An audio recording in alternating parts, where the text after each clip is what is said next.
Assalamualaikum warahmatullahi wabarakatuh. Selamat pagi anak-anak. Bagaimana kabarnya hari ini? Oke, baik. Sebelum kita memulai pembelajaran pada pagi hari ini, alangkah baiknya kita berdoa terlebih dahulu. Berdoa dalam hati masing-masing dimulai. Berdoa selesai. Silakan siapkan alat tulis kalian ya. Nah, pada minggu lalu kita telah mempelajari materi tentang teks negosiasi. Apakah ada yang masih ingat teks negosiasi itu apa? Silakan Rehan di belakang. Oke, benar ya. Sudah cukup dipahami ya untuk materi pembelajaran minggu lalu. Nah, sebelum itu Ibu akan menyampaikan tujuan pembelajaran yang harus kita capai pada pembelajaran hari ini, yaitu kalian harus mampu memahami pengertian, struktur, dan kaidah kebahasaan teks biografi, serta kalian harus menentukan struktur dan menganalisis kaidah kebahasaan teks biografi. Nah, ada yang tahu teks biografi itu apa? Silakan Dinda di belakang. Ya, benar ya. Jadi teks biografi di sini adalah teks yang mengisahkan tokoh atau pelaku dan masalah yang dihadapinya. Serta teks biografi ini berisi tentang riwayat hidup seseorang yang ditulis oleh orang lain ya. Betul ya tadi jawaban dari Dinda. Selanjutnya ada struktur teks biografi.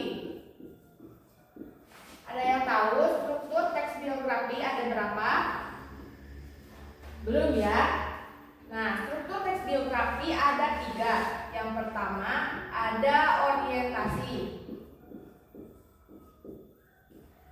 Nah, orientasi ini adalah pengenalan tokoh atau gambaran awal identitas dari tokoh tersebut. Nah, biasanya orientasi ini berisi nama, latar belakang keluarga, tempat tanggal lahir, dan lain-lain. Nah, struktur yang kedua yaitu kejadian penting. Nah, di dalam kejadian penting ini berisi peristiwa yang terjadi dan yang dialami oleh tokoh tersebut. Nah, mulai dari menghadapi atau memecahkan masalah dan sampai di titik kesuksesan tokoh tersebut. Nah, struktur yang terakhir yaitu reorientasi. Reorientasi ini berisi simpulan atau bagian penutup dari teks biografi. Nah, reorientasi ini yaitu isinya pandangan penulis atau pemikiran penulis tentang sosok biografi yang dikisahkannya. Nah, reorientasi ini sifatnya opsional ya, boleh ada, boleh tidak ada. Jadi tidak ada pun tidak apa-apa. Nah, selanjutnya ada kaidah kebahasaan teks biografi. Yang pertama ada pronomina. Pronomina ini adalah kata ganti orang ketiga. Nah, contoh dari pronomina ada kata ia, dia, beliau, dan lain sebagainya. Yang kedua ada kata kerja material. Kata kerja ini menunjukkan aktivitas fisik yang dilakukan oleh tokoh ya. Contohnya, tokoh tersebut sedang membaca atau berjalan. Yang ketiga ada kata sifat. Nah, kata sifat ini kalian sudah tahu ya tentunya. Ada contohnya rajin, ulet, dan lain sebagainya. Yang keempat, kata kerja pasif. Nah, kata kerja pasif ini contohnya pada kata ditugaskan. Selanjutnya ada kata kerja aktivitas mental. Contohnya pada kata menyetujui. Dan yang terakhir ada kata penanda urutan waktu. Contohnya pada kata sebelum, sesudah, pada tahun 1990, pada tahun 1980 dan lain sebagainya. Oke, nah kita sudah mempelajari tentang pengertian, struktur, dan kaidah kebahasaannya. Lalu Ibu akan memberikan soal untuk kalian kerjakan ya tentunya. Dan sebelum mengerjakan soal, Ibu akan memberikan contoh terlebih dahulu atau kita kerjakan bersama-sama terlebih dahulu ya, agar nanti saat kalian mengerjakan kalian sudah memahaminya. Nah, di sini Ibu ada satu contoh tes biografi ya. Nah, Ibu akan bagikan.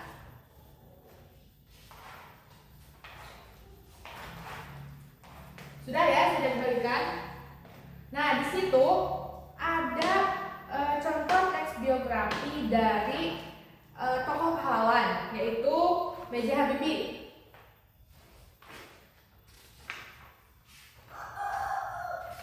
Pada paragraf pertama ada Baharudin Yusuf Habibie yang lebih dikenal sebagai B.J. Habibie, lahir pada 25 Juni 1936 di Parepare, Sulawesi Selatan.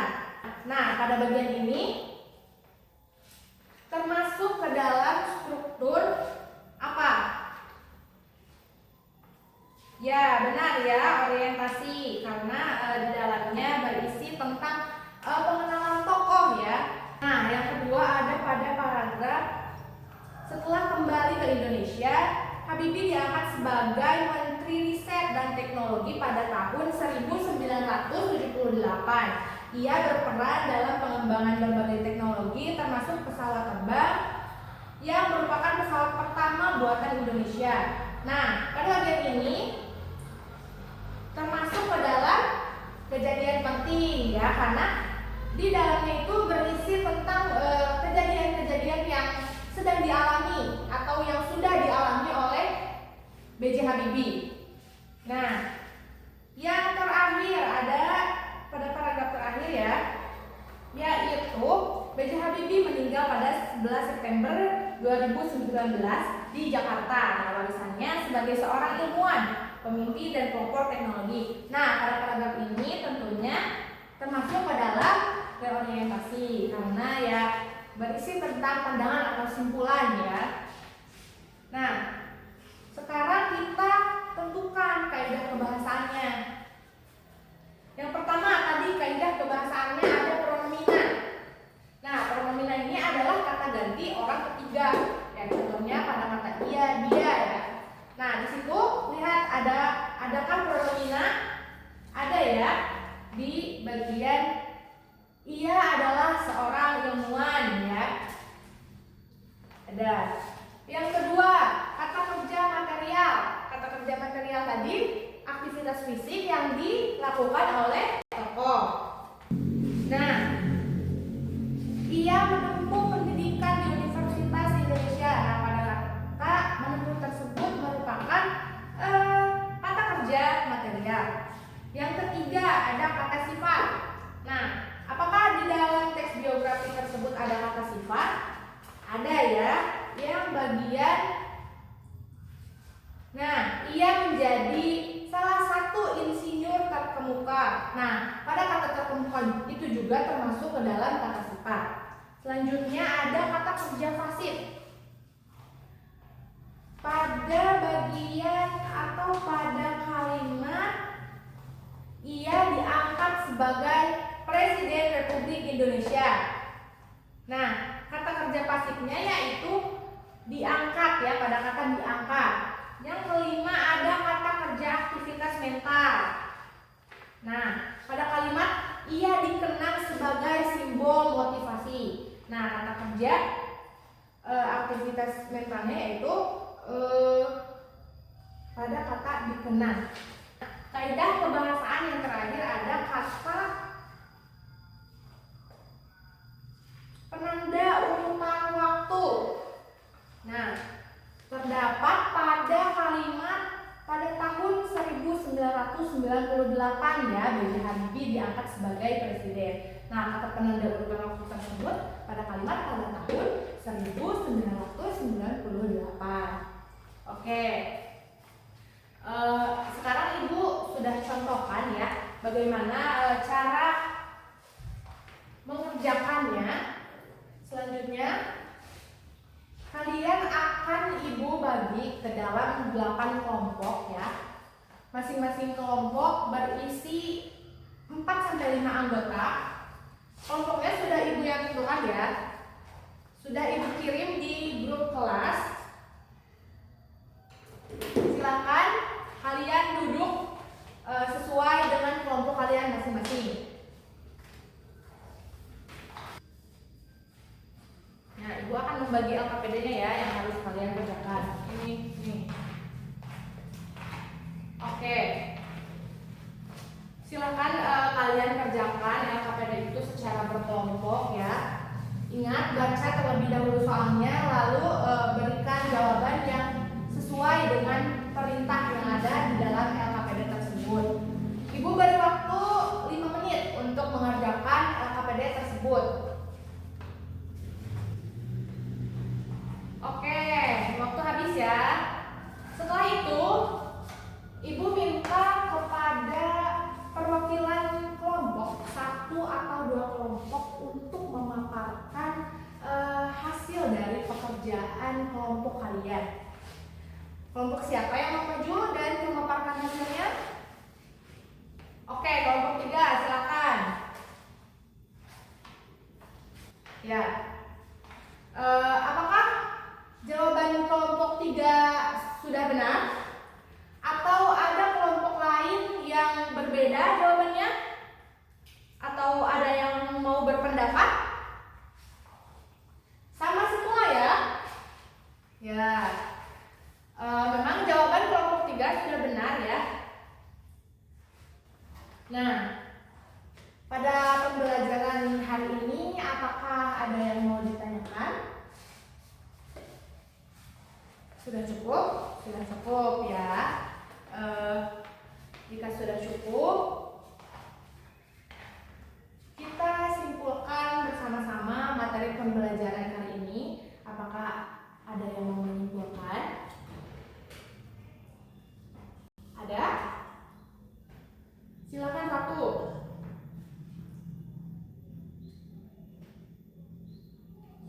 Oke, benar ya. Jadi kesimpulannya yaitu teks biografi adalah teks yang berisi tentang riwayat hidup seseorang tokoh yang ditulis oleh orang lain. Juga tadi sudah kita pelajari ya struktur dari teks biografi. Ada orientasi, kejadian penting, dan reorientasi.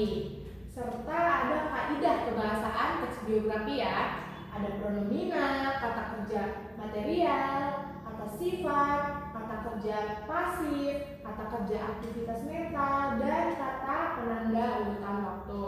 Serta tadi kalian juga sudah mampu ya menentukan struktur dan menganalisis kaidah dari teks biografi. Nah, materi yang akan kita bahas pada pertemuan minggu depan ya, tentunya yaitu tentang teks puisi. Silahkan kalian baca-baca atau mencari informasi terkait dengan teks puisi ya. Boleh dari buku, boleh dari internet, sesuka hati kalian.